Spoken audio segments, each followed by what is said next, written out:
And he was anointed to the office of the Christ, the Messiah, which is a threefold office. In the beginning, Adam and Eve were prophets, priests, and kings. All three offices, all those elements were part of their calling. But after they sinned, God, in the Old Testament, he divided these duties, right? One man was a prophet, a different one a priest, a different one a king. But in Jesus Christ, they all come together again. He is in that one office, prophet, priest, and king. And as you look at the ministry of Christ, you can discover those elements always present. In fact, it's a good way often to think about Jesus and to study his work, to look for the element of prophet, priest, and king. A prophet reveals God in the way of salvation.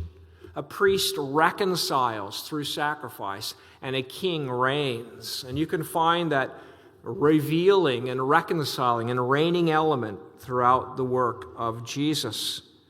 Now, every Old Testament prophet, priest, and king fell short.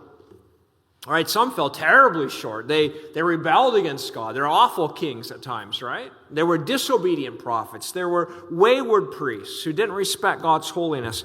But even the best of these in the Old Testament fell short. They couldn't save God's people. They couldn't do for God's people all we needed done. And so there was always a longing for the true prophet, priest, and king. And here comes Christ. He's the perfect office bearer. He fulfills it. His character is one of righteousness and obedience, and he's equipped by God to succeed in every way. And you should take to heart that language in Psalm 45, verse 7.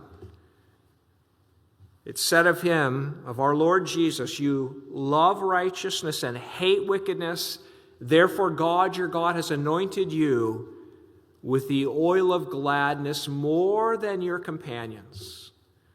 You could think of it as being more than all the prophets, priests, and kings of the Old Testament. You've been anointed, and notice, anointed with the oil of gladness.